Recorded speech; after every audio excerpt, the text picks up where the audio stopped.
ఈ జోనల్ అయితే కనుక ఫుల్ ఫ్లెక్స్ ఎఫెక్ట్ పెట్టాడని చెప్పచ్చు.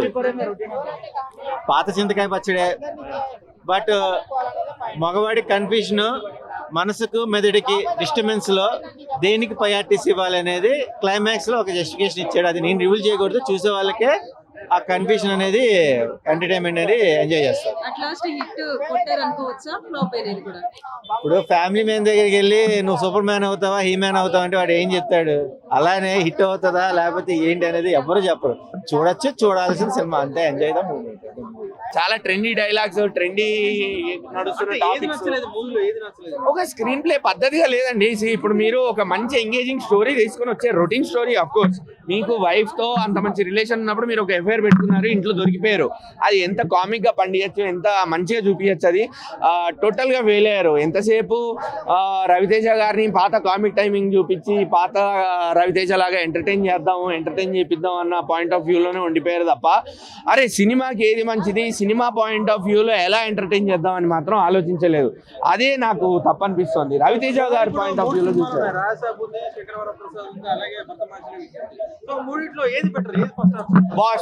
బాస్ అనిల్ రావిపూడి గారు, బాస్ హ్యాట్స్ ఆఫ్, అంతే.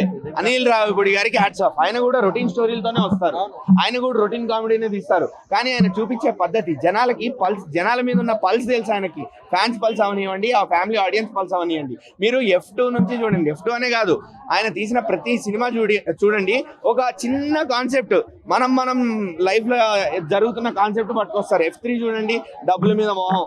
F2 చూడండి, మళ్ళా సేమ్. సో ఇప్పుడు వర్తమానలో సినిమా అనిల్ రావిపూడి తీస్తే హిట్ అయ్యేదా?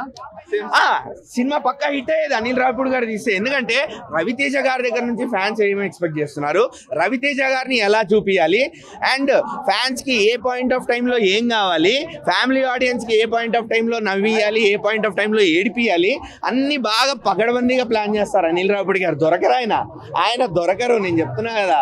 సో కిషోర్ తిరుమల గారు అక్కడే పప్పులో కాలేశారు, అసలు టోటల్ ఫెయిల్యూర్.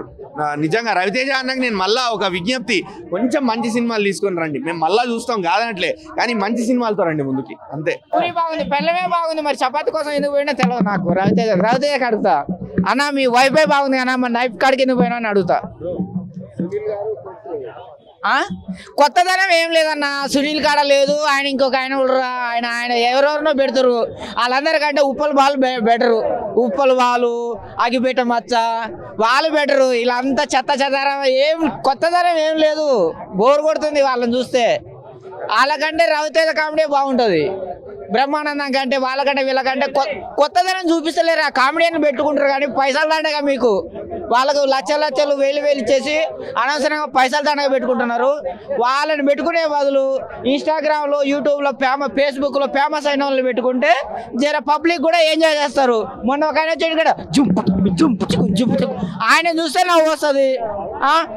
ఆయన చాకయ్యారా అని ఉప్పలు వాళ్ళంటాడు, ఆయన చూస్తే నవ్వు వస్తుంది. గాలను పనికి మాలలో అందరం పెడితే నవ్వు రావట్లే, పాడు రావట్లేదు అన్న. డబ్బులు దండగా వేస్ట్.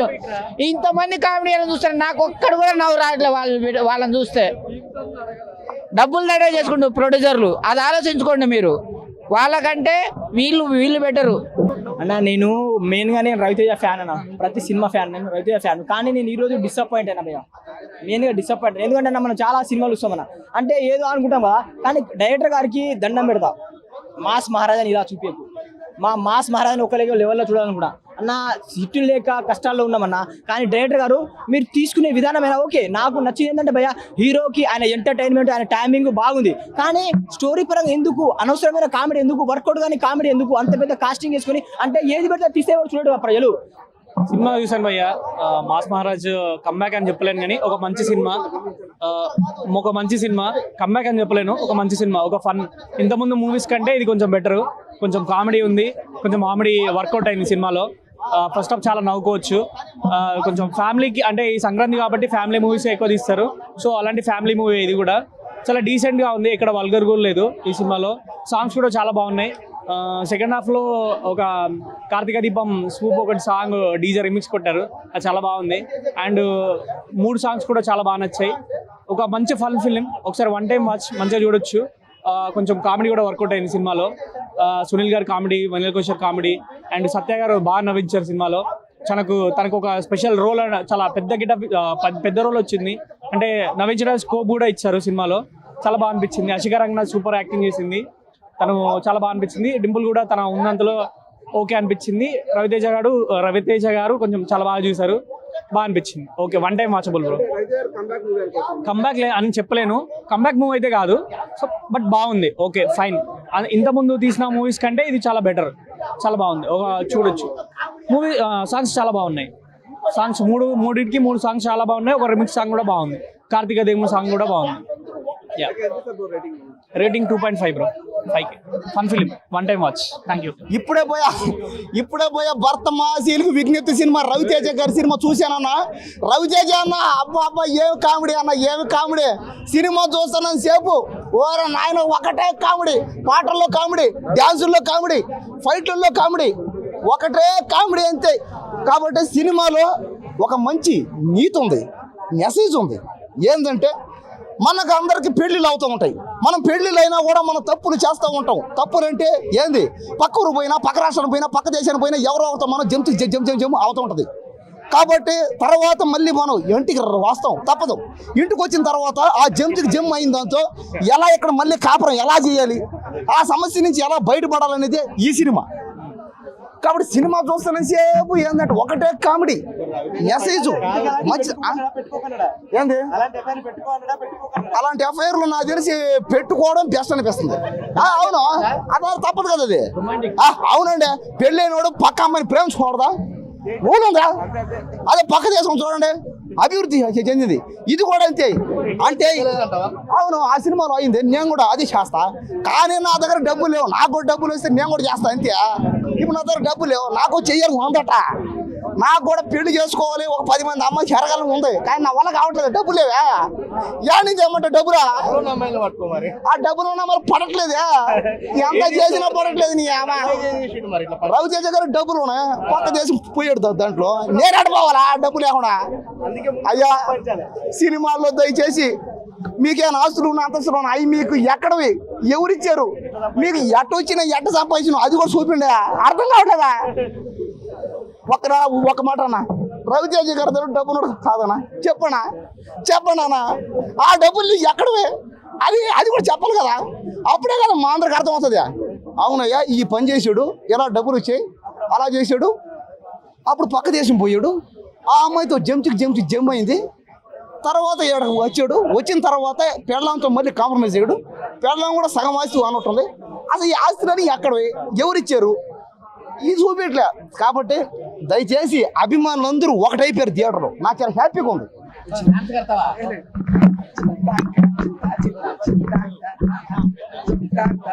అన్న రవాణా స్టైల్ అన్నది ఒకటే చెప్తున్నా, అంతా చింతగా వేసేసిండు సినిమా మాత్రం. నిజంగా చెప్తున్నా డైరెక్టర్ గారు అన్న ఇచ్చి పడేసినావు. ఒకటే రవాణా ఈ సినిమా మాత్రం చింతగానే ఉంది. సినిమా మాత్రం చాలా బాగుంది.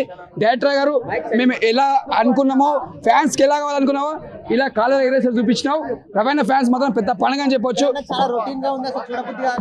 అన్న ఒకటే చెప్తున్నా, సినిమా బాగున్నా బాగాలేక మేము రవితేజ ఫ్యాన్స్ సినిమా చూస్తాం, ఇట్టు కొడతాం. సినిమాతో మాకు ఇట్టు కొట్టిందా పక్కా పెట్టండి, రవాణా స్క్రీన్ మీద కనిపించిందా మేము ఎంజాయ్ చేసినామా, సినిమా ఇలా హిట్ అయిందా ఫ్లాప్ అయిందా పక్కా పెట్టండి, రవితేజ సినిమా వచ్చిందా ఎంటర్టైన్మెంట్ ఉన్నదా ఎంజాయ్ చేసినామా, అంతవరకే కావాలి. అరే అన్న లేట్ కొంచెం లెటర్స్ వస్తాడన్న, అన్న చెప్పి కొట్టాడు, చెప్పకుండా కొడతాడు రవాణా, అదే డిఫరెంట్. చెప్పి కొట్టాడు, సినిమా ఫ్లాప్ అయినా హిట్ అయినా పట్టించుకోడు. ఇలా హిట్ కొట్టినా సింపుల్ గానే ఉంటాడు, ఫ్లాప్ అయినా సింపుల్ గానే ఉంటాడు. That is Raviteja. సినిమా మాత్రం బాగుంది. ఒకటే చెప్తున్నా, రవాణా కెరియర్ లో మంచి హిట్ సినిమా అని చెప్పొచ్చు. మాకైతే నచ్చింది. ఫ్యామిలీ ఆడియన్స్ కి కనెక్ట్ అయ్యే సినిమా, మంచిగా ఉంది సినిమా. మన సునీల్ గారు కానీ, వెన్నెల కిషోర్, చాలా మంది యాక్టర్స్ ఉన్నారు, ఇలా చాలా మంది బాగా చేసిర్రు. ఇంకోటి చెప్పాలన్నా వెన్నెల కిషోర్ గారు, సునీల్ గారు, ఇంకోటి చెప్పాలంటే మన బ్యాక్గ్రౌండ్ మ్యూజిక్ కానీ, మళ్ళీ హీరోయిన్స్ మాత్రం ఏం డాన్స్ చేసిరన్నా, మస్తు. మళ్ళీ ఒక డాన్స్ సీన్, దుబాయ్ సీన్ గుర్తొచ్చింది, డాన్స్ చేస్తుంటే అంతా బాగా అనిపించింది. నిజంగా ఒకటే చెప్తున్నా, రవాణా కెరియర్లో ఇట్టున్నా ఫ్లాప్ ఉన్న పక్క పెట్టండి. సినిమా చూసినామా, ఎంటర్టైన్మెంట్ చేసినామా, సినిమా మాత్రం బాగుందా? అన్న ఈసారి పండుగ ఉంది కాబట్టి సినిమా అందరు వచ్చి ఎంజాయ్ చేసిపోతారు. మన సినిమాలు ఇవి, మన తెలుగు సినిమాలు అందరు వచ్చి ఆడియన్స్ చూసిపోతారు. స్టోరీ ఉన్నా లేకున్నా ఎంటర్టైన్మెంట్ ఉన్నది, ఒక కామెడీ ఉన్నది, ఒక డ్యాన్స్ ఉన్నది. మాకు అదే కావాలి. స్టోరీ మాత్రం యావరేజ్ ఉన్నా కూడా సినిమా మాత్రం చాలా బాగుంది. 3 సినిమాల కంటే that is megastar Chiranjeevi garu first place, second place Raviteja garu వస్తుంది, వచ్చేది శర్వానంద్ గారు. అది కూడా హిట్ కావాలి. నారీ అది మాత్రం పెద్ద బ్లాక్ బస్టర్ అవుతుంది. సినిమా మాత్రం చాలా బాగుంది.